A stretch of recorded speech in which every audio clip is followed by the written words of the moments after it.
Hello, my name is Kenny, and I graduated from SCM in 2011. Since then, I started my art career and as well as my exploration through technologies and engineering and things like which is I have never imagined before that. So I'm showing my very first studio, which is my home. During that time in creative media, we still don't have the creative media center. So there was no space to do the work and everything. So this is my very first studio that I just take my without with my parents approval, and then I just do it in the home, or without approval. I don't know. Like, so this is how I started. Like every other of my work, I usually have an idea, and then I start planning, and then I plan it, and then I start to explore things, and then putting them together. Actually, all the knowledge is like what I've learned from creative media, or the things that is like learn how to be doing the research. The research could be technical or could be about the ideas, how to put things together. So I make a drawing and then I start doing the prototyping. Also, this is it's my graduation piece, but also become my very first serious art projects that are very ambitious. They're trying to, without knowing any engineering things, like just know a little bit of electricity. I start making a chair that brings people go up, and luckily I met a lot of very good fabricators in Hong Kong, and then they are willing to play this challenge with me, and then we do this chair together, and I able to make this chair to make an isolated experience for the audience that exploring some flickering light and things that stimulate your eyes or stimulate your brainwave. And yeah, and this is the things that I put it together.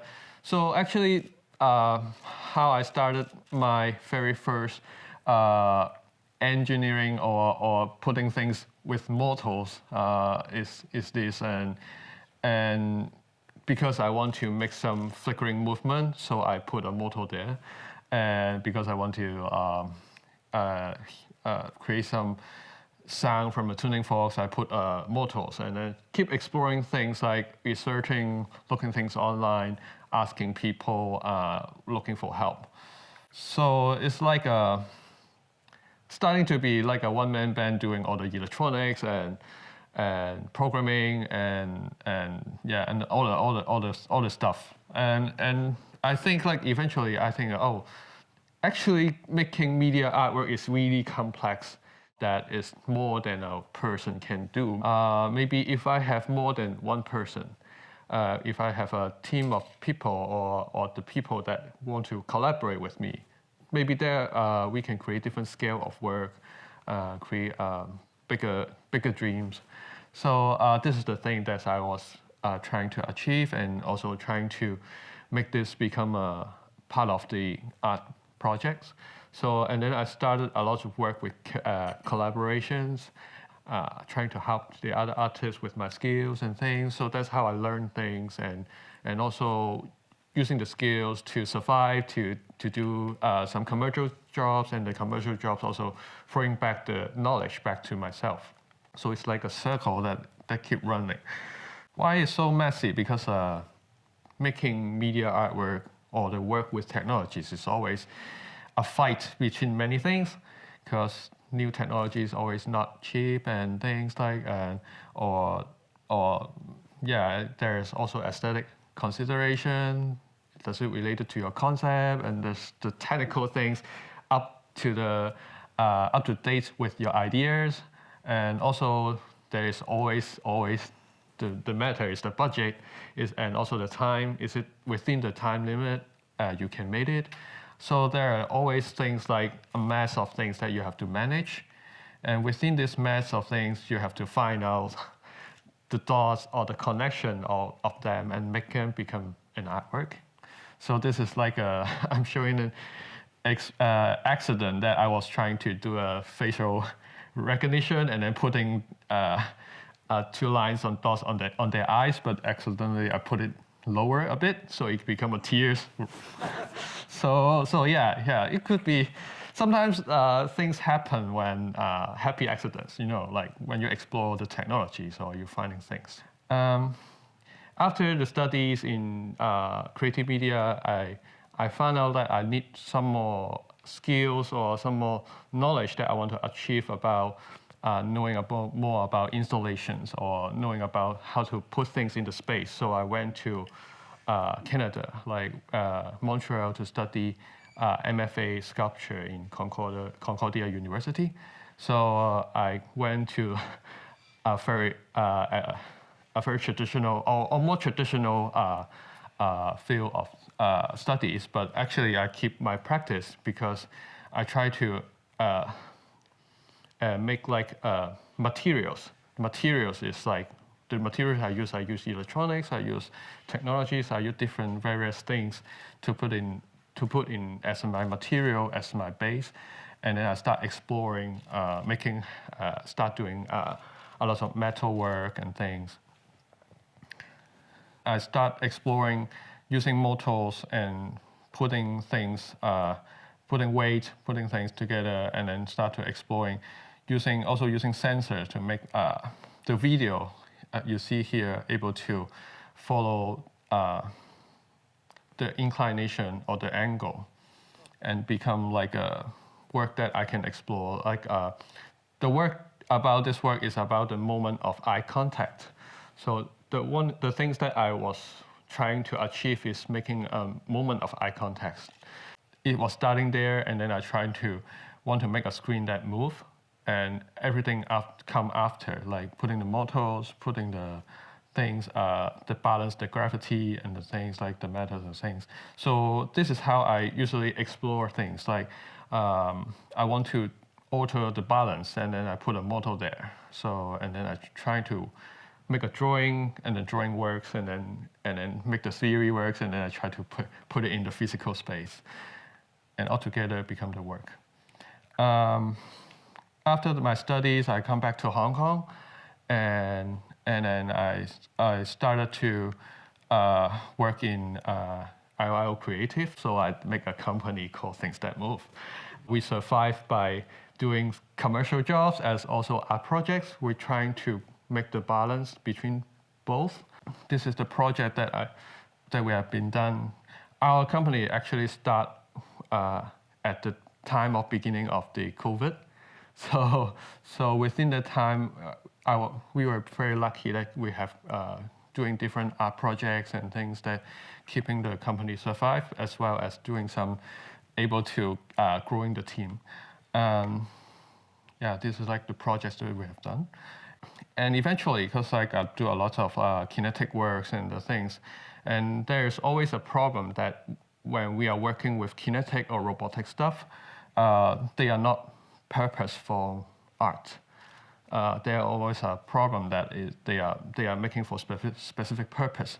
So we always have to tailor make our system. So this is the thing that we have been exploring, like making modules of things that work together and trying to also alter a bit to be able to work for the multimedia platform or the systems and also the things.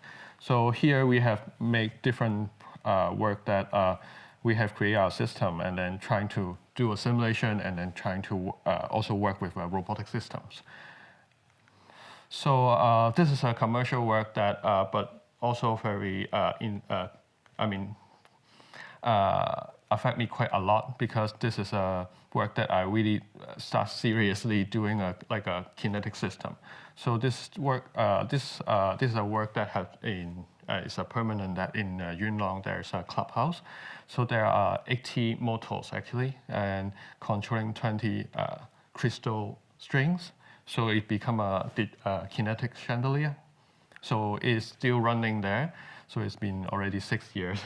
So yeah, it will form different forms and things, and so within that, so I have to able to make a simulation before making this happen. So, and this is the thing that how I started, decided we have to make like kinetic system or the system that able to communicate before actually deploy the work. So I written the things, and we're using different. At that time, we are using open frameworks. So as a C++ platform that for multimedia, for artists, for designers. But it is able to, you can use like public libraries and things because it's like an open source IDE. And within that, we have made the system that able to make the different forms and things and before it was deployed.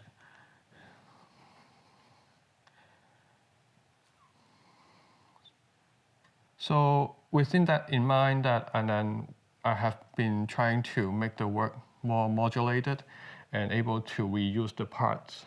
The more difficult thing is like we're using the things, but the content is different, and so yeah, we keep exploring that, and also at the time of like being the COVID, actually a lot of people start using robots. That's the thing that we start exploring robots. And a lot of like shopping malls and restaurants start using robots for a very functional use. And this is the thing that curious me because I want to make a robot that is non-functional. And it hates people and it doesn't like people. And so we make it a very cute face and the people like it, but it doesn't like people. So yeah, and we make a really, this robot is using a robotic system. The ROS system is similar to the vacuum cleaner automate in your house. So it's able to scan the map, it's able to recognize the place, and then it go to point. But we are using it for another purpose. So actually, during the show is a detour festival. So during the festival, within the month, it walks around the space. It's just between visitor there, but it detects people. But when it detects people, it goes away. So it and when there are lots of people, it start to get angry. Like there is an emoji, start getting angry. Like many other works that I use a lot of CAD drawings to plan, to make things. This is also for the first time I start making robots, like from kinetic stuff that was static within the space, and then I start making things that walk around. But for me, it's like kind of similar that also needs a lot of planning, and the planning also have to make a lot of room for changes. And usually, this is how I think, also for software and also for hardware. So that's why I usually think in modules that they are able to changes, they are allowed for future variations. So, and then I start making it, putting things together, putting sensors, putting computers, and also an arm. This is the skeleton that's not killed, and then we put a killed face. And this is like how the robotic system works. So actually, we are combining different systems. This is like a robotic system that it's called SLAM that will scan the place and then will walk around. It will know itself where it is.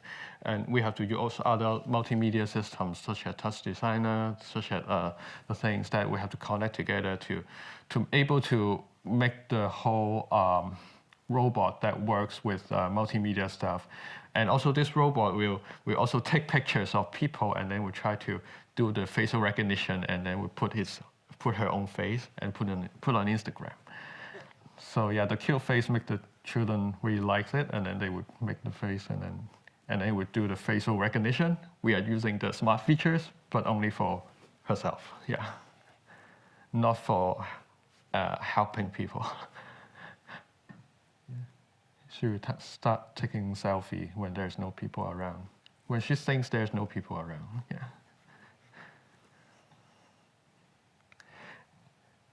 yeah, this is how it walks around during the exhibition.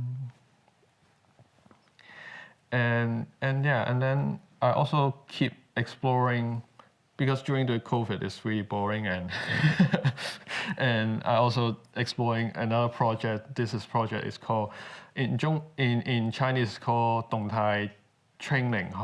Is talking about from trying to make the zero cases. Yeah. So in English it's called recreation room D, because it's this project is about making a connection with the old things in Hong Kong, and then I'm trying to make a recreation center that was popular during the 90s. And so I put 2 games inside. There's like a table football game, and also a Novus that was very popular during the community center in Hong Kong. And to play the game, you have to play it online. And when you go to the exhibition, you can't play it, but you can only play within the computers. So it's like what we were doing during the COVID times. We are only allowed to watch the drama or go to the place, but by only online. So this is the thing. It's like I put it to an extreme that I trying to make 2 games that you can only do it online, and see if it is working. And obviously the Novus is a working game, but it's a really, really slow game, because the robot arm has to recognize where is the chairs and where is the things, and I have to put it back together, and then I have to wait. So it's not a fun experience, but you can see the magic of like how the things works and the things, and the football game is all motors. You have to use keyboard and mouse to play. It's like using your arm, but now it's replaced by the keyboard controls. So this is how I explore things. Like I bought a table football football machine, but I found out like there are always points that got stuck. When there's like 2 opponents, that the ball will always stuck in the middle. So I have to overcomplicate the things to make it work. So there is a spacebar button that you can shake the table. And also making it become a digital game, people expect the game able to reset. So I have to make the whole thing able to reset. So this is how I make the reset. So every time the people quit the game, they just click the exit button. Actually, the whole machine have to do a lot of things, like you have to incline the table and then put it back to and they have to restart another ball. So within the game there, we have make a virtual environment using the Unreal Engine, and then it's like a 1-to-1 space within the exhibition space. So the people actually go to the real exhibition space in the game, which is a computer room in the same area. So you see the Novus machine as well. It's controlled by the robot arm. All the chairs are 3D printed. We have to custom made it, and then to fit in with the arm and also with the table. So also I have to think about how to reset the game, and it was quite challenging. And I have to cut out the table and then make a hole so that all the chairs slide in to reset. So all these things, like this is the thing that I like, that I sometimes I want to explore an idea, and then I explore during the journey that I bought using a real table, using a real game, but I have to alter its function, and then and then during this exploration, I explored different new way to using machines, finding the right match, like using a robot arm or using robots to do the things that I want to do.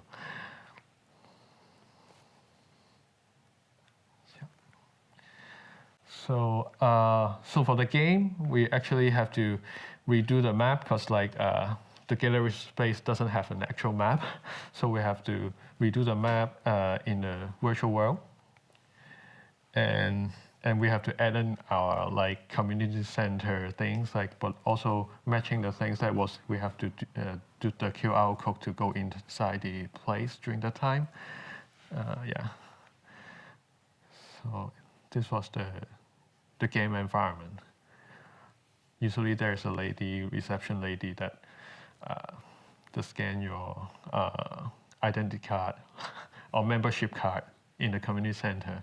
There's usually a kids corner in the community center, and there's also because also community center is like for all ages. So there's also uncles watching newspapers and things. So so it was there.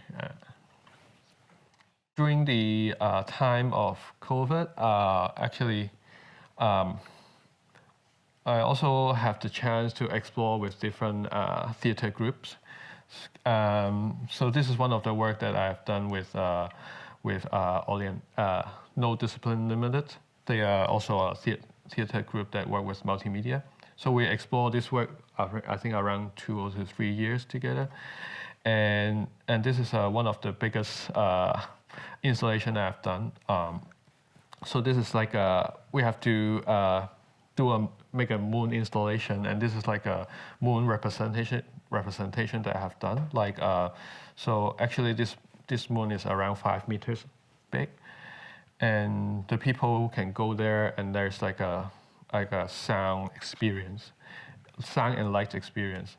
So this is like I took the image, the moon image from NASA, and then I used the information to generate the size of the holes according to the depth of the moon, and then actually there are 180 pieces that I have to match within the numbers. So actually we have to do every triangles, and then have to match to the real one, and then at the end we put it up.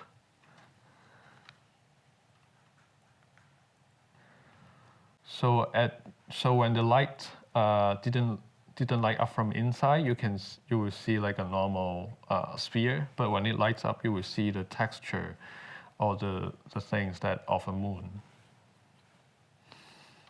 So the people go there to sleep and also enjoying the sound. So it's a 3-hour experience that people can freely walk around. And in other space at the same time, there is actually 6 robots that are doing an opera, and so we have to synchronize like the real-time video to play back a video of operas, of real opera singers. So the robots actually recognize the space. They will walk around when there's not they are not singing, and then when they sing, they will go to a certain projection area. They will sing together at the same time. So actually, this is using the same system as CAFIA, but it's more complex as a 6-robot system. So also we did a lot of some of the 3D printing things, and we have explored like a small version of moon that allow the performers to real-time controlling the sound system within the theater space. So she can perform and she can alter the sound of the space. During this time also I explore another robotic cars. This robotic car is really fun that during that time that there's no real actual dramas site we can go. So this is like an online experience. And we have been doing a lot, 2 phases already during these 3 years. So the second phase is actually, we just launched like last 2 months, and the people join in online using their browser, and then they can actually explore different spots in Hong Kong. Actually, there are 5 locations in Hong Kong. So you explore through like a virtual portal in the 3D space, and then you can go to different areas in Hong Kong, and then you can talk to each other. Okay. This is the thing that we have been exploring with the team. Actually, and I hope like we can keep like exploring the messy things and finding finding the complex system. The complex system also finding the aesthetic point that we can make messy things become art projects. Yeah. Thank you.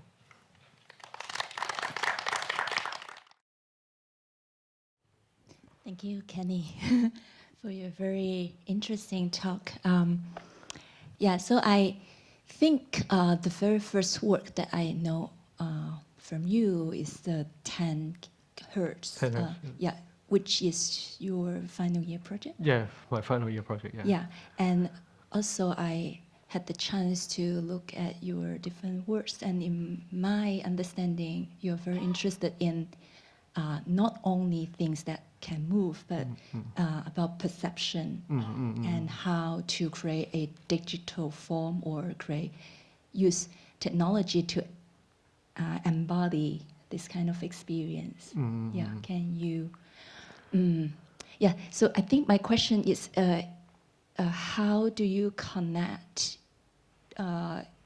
your drive in making technological innovation and also your artistic concept, because they may not always match with each other?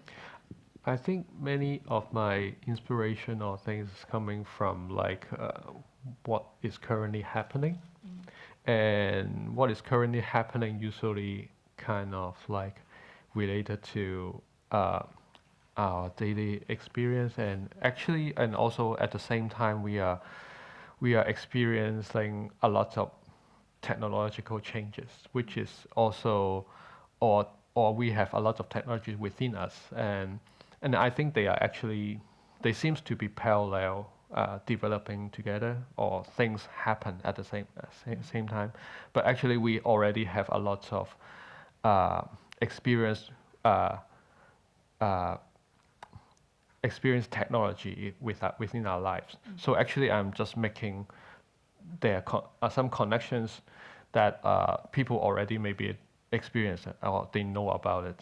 So people know about robot arms, know about things, but they have never able to reach them. But I just putting these things together, and when I trying to make a mind map, and I usually finding connection between them.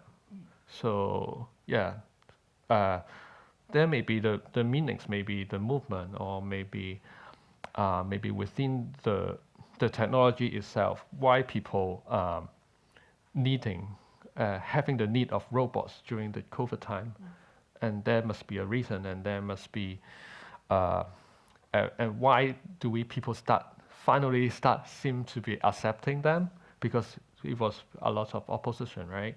Are we really accepting them, and or we are just making choice within not much choices during that time? Also, there are lots of questions that I usually trying to ask and then trying to find the linkage between them. Sometimes it's kind of natural when their ideas and their technologies comes together. Yeah. So also about your artistic practice, I think you are very interested in tangible things, although you are very technologically competent. Yeah. So did you ever develop something that is purely digital or screen based? Yeah. Yeah.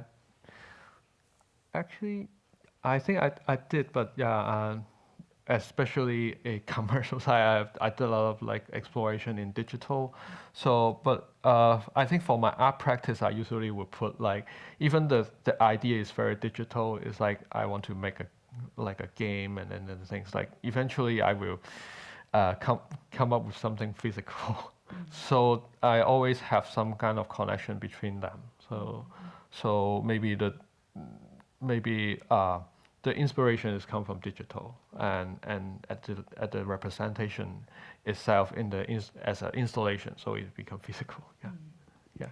So when you decide to work on a project, did the technical like the idea about what kind of technique you want to experiment with comes first, or did the artistic concept comes first? Usually the artistic idea come first, and then the artistic idea become uh, the the playground. Because Because you have many different choices. yeah, there are how to so many different choices of representing the idea, and then the technical idea come next, that we're trying to limit the boundary, and within the boundary are trying to explore the usage or the different or the alternatives between them. And I think the technologies or the machines or the things are the materials that I become like a canvas, and then they start to giving me the range that I can play with. Yeah. So how often, or how many percentage of the time that the thing that doesn't work out, and how often? How often? Like, I think most of the time. It didn't work. I mean, most of the time you will face challenge that it doesn't work as you expected, because like it was not intended to do that. So usually at that time you will there are alternatives, or there are like things that you will go. It's like a journey. Like you explore. Ideally, there is an idea within that, and then the robot will always work. Like it will always like listen to you. But actually, there's not. Maybe it doesn't like reflective mirrors and this and like things, and yeah, this is the things. Is part of the work. This is the thing that I always consider. Would it be able to become part of the work? Because when I have to decide to employ this technology, it has its own properties that I must be not ignored. And can I explore this, and also can I display this as part of the work, and can this become the part of the material, because this is the core. And so usually I have to keep it open, and I have to find alternatives that able to keep within the concept, but also exploring the technologies. Yeah. But sometimes you have to make sure things work very robustly, right? Because I think you did a lot of simulation, yeah, and especially for commercial work. Yeah. Yeah.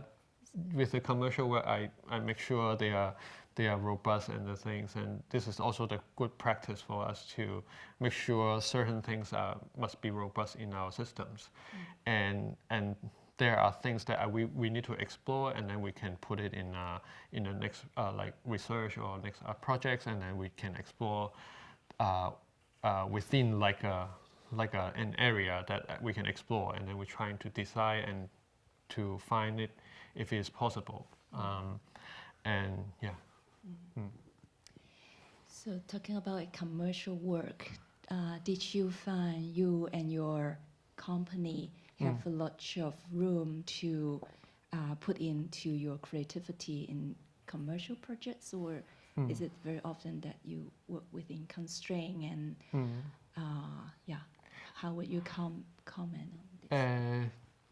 I think half and half, because some of the projects that are coming from the connection from during my art practice or creative media. So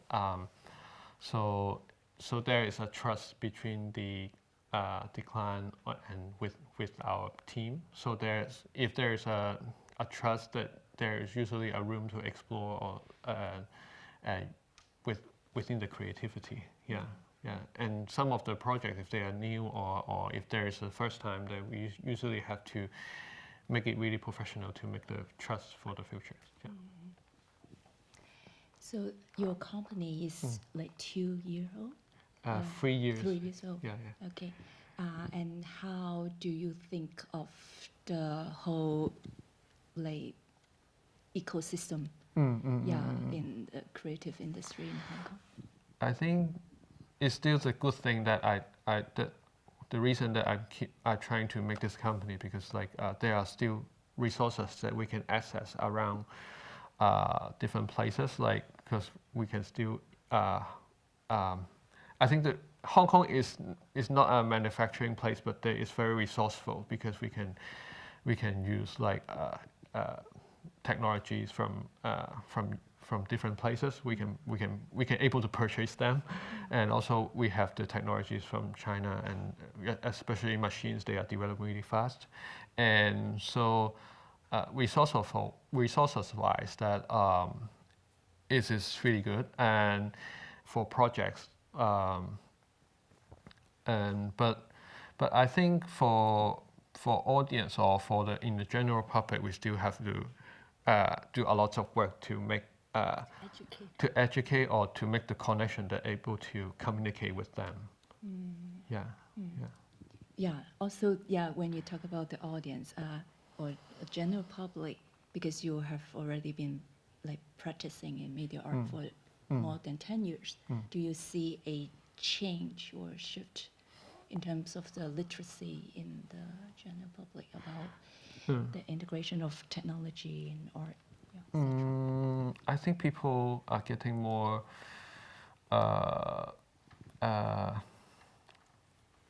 impatient. I mean, because of our behavior. I mean, we use phones a lot, and we use things a lot, and I think it has changed quite gradually, that the pace of work or the placement of things have to make sure that the path is like giving them enough information. I mean, I think this is like the trend that, I mean, we usually have to I usually have to consider, because this is kind of a communication with the general public, and also usually we put it in a consideration that how to communicate with the different level of audience, and they still get different ideas within when they're doing the work. Yeah. All right. So if I were to ask you some advice to our students, because you graduate from our program, if they are very interested in practicing art after graduation, so what kind of advice, like what, because you have very they may consider to pursue further study that you did. They may consider to join in a company to work as a team, or they may consider to work on their own artistic projects. I would say stay within your curiosity, because and also that was the thing that I was doing, was like when I was graduated, I give myself like a year.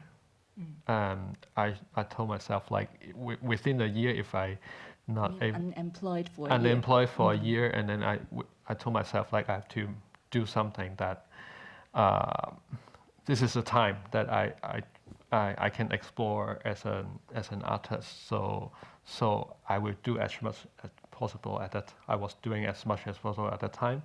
So, and a lot of ideas coming from the curiosity, and then I trying to make them happen. So I think stay within your curiosity, and stay within the time, and trying to meet the deadline, I think. All right. Thank you. Thank you very much. Thank you. You.